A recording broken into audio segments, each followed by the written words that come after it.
नमस्कार दोस्तों, स्वागत है आपका अपने YouTube चैनल अंक कोचिंग क्लासेस में। दोस्तों मैं आज इस वीडियो में आपको बताने वाला हूं प्रश्न बैंक सत्र 2020-21 का विषय हिंदी विशिष्ट कक्षा 10वीं का। दोस्तों इस वीडियो में मैं आपको वेरी इंपॉर्टेंट क्वेश्चन बताने वाला हूं जो पेपर में 100% इसी से आएगा, इसके बाहर का क्वेश्चन नहीं आएगा। अगर शेष दिनों में आप अच्छे मार्क्स लाना चाहते हैं तो इस वीडियो को आप जरूर देखें। चैनल में नए हैं दोस्तों तो चैनल को सब्सक्राइब कर दीजिए, वीडियो को लाइक कर दीजिए, बेल आइकन को प्रेस कर लीजिए, तैसे अगर नेक्स्ट वीडियो जैसे ही अपलोड होता है तो उसका नोटिफिकेशन आप तक पहुंच सके। तो दोस्तों बिना टाइम वेस्ट किए वीडियो स्टार्ट करते हैं। संशोधित ब्लूप्रिंट के मुताबिक वेरी इंपॉर्टेंट क्वेश्चन बताने वाला हूं। तो दोस्तों मैं आपको पहले ब्लूप्रिंट दिखा दूं, तो ब्लूप्रिंट देख लीजिए आप। दोस्तों ये रहा कक्षा 10वीं का हिंदी विशिष्ट का ब्लूप्रिंट, देख लीजिए। पहला है अपठित बोध, यानी अपठित बोध से आवंटित अंक 5 अंक का क्वेश्चन एक आएगा, यानी कुल इस पार्ट से 5 अंक आएगा अपठित बोध से। और दूसरा देख लीजिए पत्र लेखन। पत्र लेखन दोस्तों 5 नंबर का है, यानी कि 5 अंक का एक क्वेश्चन आएगा। इसी तरह फिर देख लीजिए निबंध लेखन 10 नंबर का आएगा। दूसरा है गद्य खंड से। गद्य खंड से दोस्तों टोटल 23 अंक के आएंगे क्वेश्चन। तो इस तरह देख लीजिए पूरा आपको मिल जाएगा। यहाँ तक कुल आपसे 28 क्वेश्चन पूछे जाएंगे। यहाँ पे देख लीजिए टोटल 28 क्वेश्चन आपसे पूछे जाएंगे 100 नंबर के। तो दोस्तों चलिए हम आपको इंपॉर्टेंट क्वेश्चन क्रम से बताते हैं। तो पहला है अपठित बोध, यहाँ पे देख लीजिए पहला है अपठित बोध। तो अपठित बोध से चर्चा करेंगे, आपको इंपॉर्टेंट अपठित बोध बता रहे हैं। तो चलिए दोस्तों अपठित बोध, तो दोस्तों अपठित बोध के बारे में हम चर्चा करेंगे। देख लीजिए अपठित बोध को अगर हम हल करते हैं तो उसमें आवंटित अंक होता है। दोस्तों जितने भी क्वेश्चन रहते हैं सबका अलग अलग अंक होता है, यानी कि इसमें अपठित बोध दिया होता है। एक हमें 10 या 8 7 8 लाइन का दिया रहता है, जैसे देख लीजिए गद्यांश दिया होता है। फिर उसमें से हमें प्रश्न पूछा जाता है और उस प्रश्न का उत्तर लिखते हैं। तो दोस्तों मैं आपको बता दूं कि उसमें एक शीर्षक पूछता है और शीर्षक पूरे 2 नंबर का होता है दोस्तों। इसलिए आपको शीर्षक का मतलब होता है जिसके बारे में उस गद्यांश में लिखा हो, जिसके बारे में चर्चा किया जाता है, तो शीर्षक कहलाता है। दोस्तों पूरे 2 नंबर का आता है। लघु उत्तरीय प्रश्न जो पूछा जाता है दोस्तों 1 नंबर का होता है, और एक होता है सारांश। सारांश का मतलब होता है कम शब्दों में दिए गए गद्यांश का अर्थ लिखना, यानी कि कम शब्दों में उसको बताना। तो ये जो सारांश होता है दोस्तों 2 नंबर का होता है। इस तरह शीर्षक 2 नंबर का, लघु उत्तरीय प्रश्न एक पूछा जाएगा आपसे 1 नंबर का, सारांश पूछा जाएगा 2 नंबर, कुल आपसे 5 अंकीय क्वेश्चन पूछे जाएंगे अपठित बोध से। तो दोस्तों चलिए आगे की ओर चलते हैं, हम आपको सीधा अपठित बोध हल कराते हैं। तो देख लीजिए पहला अपठित बोध है निम्नलिखित गद्यांश को पढ़कर नीचे लिखे प्रश्नों के उत्तर लिखे। गद्यांश दिया हुआ है, फिर प्रश्न यहाँ से शुरू होता है। देख लीजिए प्रश्न जो है, तो यहाँ से प्रश्न शुरू होता है उपयुक्त गद्यांश का उचित शीर्षक लिखिए। तो दोस्तों उचित शीर्षक लिखना है। देख लीजिए यहाँ पे उत्तर भी दिया हुआ है स्वस्थ शरीर अनमोल देन, यानी कि स्वस्थ शरीर अनमोल देन इसका उत्तर हो जाएगा। अनमोल क्या है? यह शरीर अनमोल है दोस्तों, इसका 2 नंबर का उत्तर हो गया। सारांश देख लीजिए कम शब्दों में सही और सटीक आंसर लिखा हुआ है। दोस्तों इसी तरह आपको हल करना है, पूरे 5 नंबर का क्वेश्चन आएगा अपठित बोध से। तो जितने भी अपठित बोध इंपॉर्टेंट क्वेश्चन है मैं आपको पूरे हल करा दूं। दोस्तों अगर आप इस प्रश्न बैंक से अध्ययन करते हैं तो 100% इसी से पूछे जाएंगे और 100% आपके आने के चांसेस है। तो दोस्तों शेष बचे दिनों में आपको घबराने की आवश्यकता नहीं है, अन्य साधन से पढ़ने की आवश्यकता नहीं है। आप जितने भी प्रश्न बैंक, हर विषय के प्रश्न बैंक में अपलोड कर दिया हूँ, प्लेलिस्ट में जाके भी देख सकते हैं।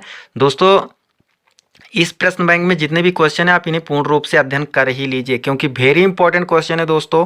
गवर्नमेंट द्वारा यह प्रश्न बैंक जारी कर दिया गया है। जो भी अभी जारी नहीं किया गया है वो निरंतर अपलोड किए जा रहे हैं, हर 9वीं से लेकर 12वीं तक, और पेपर होना निश्चित है। तो देख लीजिए पहला गद्यांश था दोस्तों। इसी तरह हम बात करेंगे दूसरे गद्यांश का। देख लीजिए यहाँ से दूसरा गद्यांश स्टार्ट हो जाता है।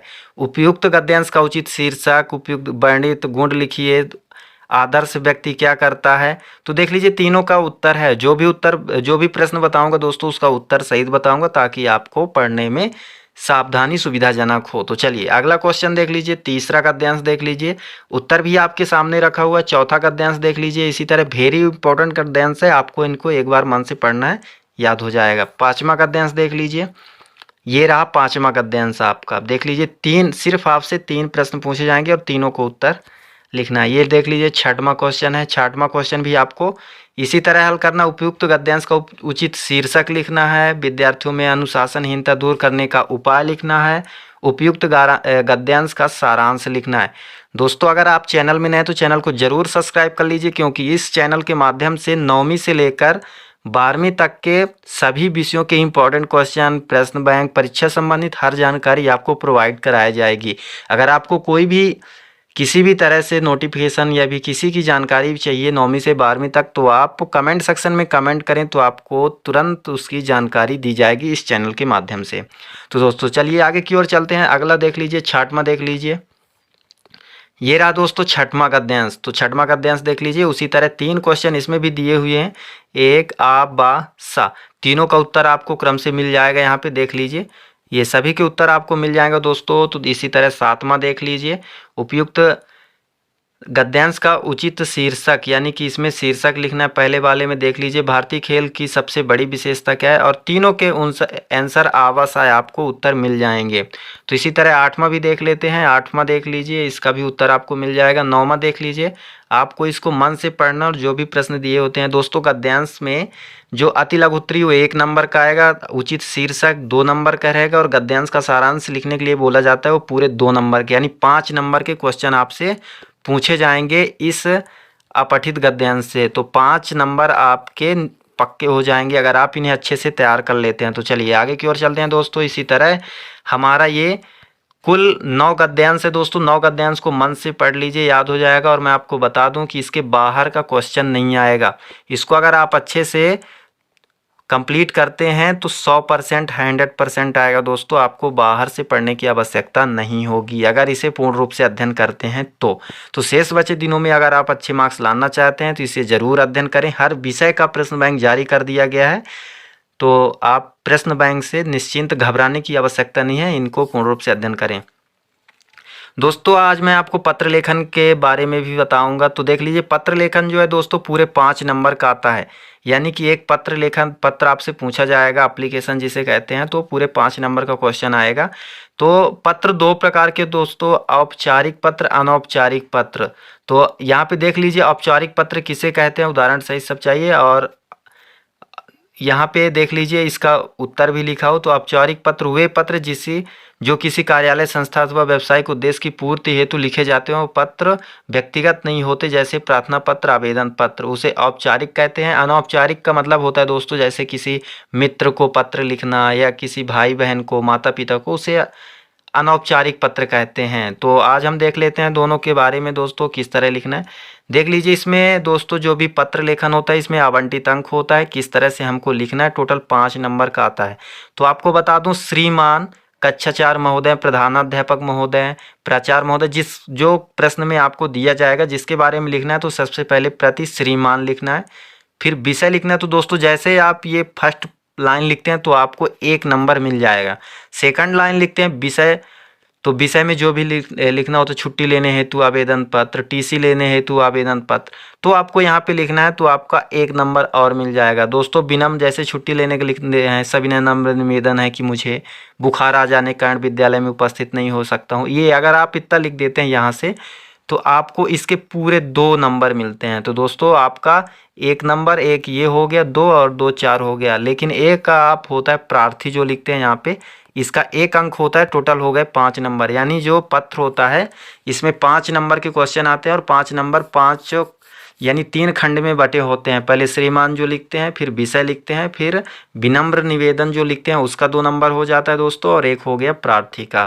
तो दोस्तों मैं आपको इसमें पूरी जानकारी दूंगा। अभी आप चैनल को सब्सक्राइब नहीं किया तो सब्सक्राइब कर लीजिए, वीडियो को लाइक कर दीजिए, बेल आइकन को प्रेस जरूर कर लें, क्योंकि मैं हर एक 9वीं से लेकर 12वीं तक के हर एक सूचनाएं आपको समय समय पर प्रोवाइड कराता रहूँगा। चलिए, तो आप यहाँ से देख लीजिए दोस्तों। मैं आपको एक बात और बता दूं कि आपके पेपर में क्वेश्चन पूछा जाएगा, और उसमें नाम आपको नहीं लिखना है, नाम उसमें पेपर में दिया रहेगा, नाम किसके लिए पत्र लिखना है। तो देख लीजिए, आपको यहाँ पे एक क्वेश्चन मिल जाएगा, अपने प्राचार्य महोदय को स्थानांतरण का मतलब टीसी प्रमाण पत्र हेतु एक प्रार्थना पत्र लिखिए। तो दोस्तों यहाँ पे देख लीजिए, सेवा में श्रीमान प्राचार्य महोदय, अपने विद्यालय का नाम लिखना है, लेकिन अपने विद्यालय का नाम नहीं लिखना है दोस्तों। यहाँ पे मैं आपको बता दूं कि जैसे ही आपको पेपर मिलेगा, पेपर में विद्यालय का नाम लिखा रहता है, अगर नहीं लिखा रहता तो अपने विद्यालय का नाम लिखे।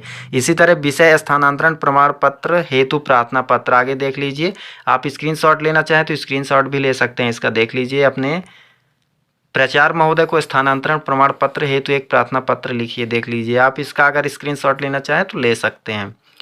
चलिए दोस्तों, आगे की ओर चलते हैं। तो अपने प्राचार्य महोदय के 3 दिन अवकाश हेतु प्रार्थना पत्र लिखिए। तो देख लीजिए, यहाँ पे सेवा से स्टार्ट होता है उत्तर, और इसका 1 नंबर हो गया, विषय का 1 नंबर हो गया, 2 नंबर यहाँ से लेकर यहाँ तक हो गया दोस्तों, ये 2 नंबर, ये 1 नंबर 1 नंबर, और इसका भी 1 नंबर।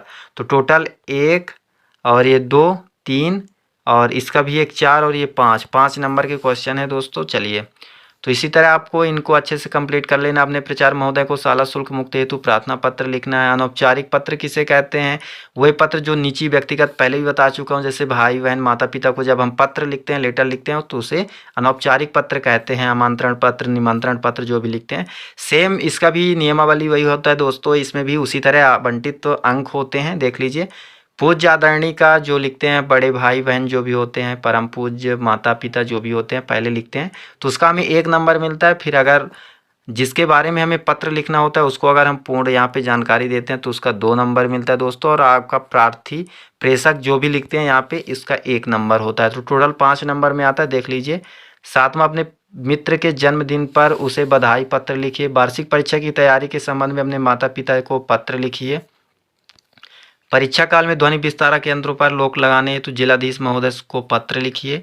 वेरी इंपॉर्टेंट है। अपने विद्यालय में को प्राचार्य को ऑनलाइन कक्षाओं में आ रही समस्याओं से अवगत कराते हुए इनके निवारण हेतु प्रार्थना पत्र लिखिए। देख लीजिए, तो दोस्तों इस तरह से आपको इनके पत्र जो भी दिया हुआ है इसमें इनको अच्छे से तैयार कर लेना है। इसके बाहर से नहीं पूछा जाएगा, तो आपको इन्हें अच्छे से पढ़ ही लेना है अगर अच्छे मार्क्स लाना है दोस्तों। शेष बचे दिनों में कोविड-19 के तहत मैं आपको ये भी बता दूं कि 30% सिलेबस हटा दिया गया है, और जो सिलेबस हटा दिया गया है इस प्रश्न पत्र में उस अध्याय से आपको प्रश्न नहीं मिलेंगे, क्योंकि उस पार्ट से आपसे क्वेश्चन नहीं पूछा जाएगा।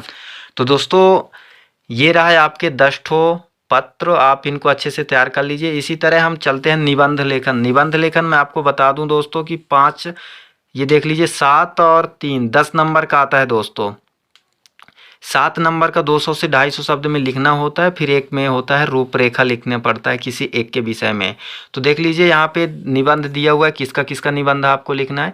200 से 250 शब्दों में लिखना है दोस्तों इनका। यहाँ पे देख लीजिए, तो विज्ञान के चमत्कार, साहित्य और समाज, समाज पत्रों का महत्व, मेरे सपनों का भारत, विद्यार्थी जीवन, विद्यालय का वार्षिकोत्सव, स्वच्छ भारत, स्वच्छता अभियान, बाल सभा।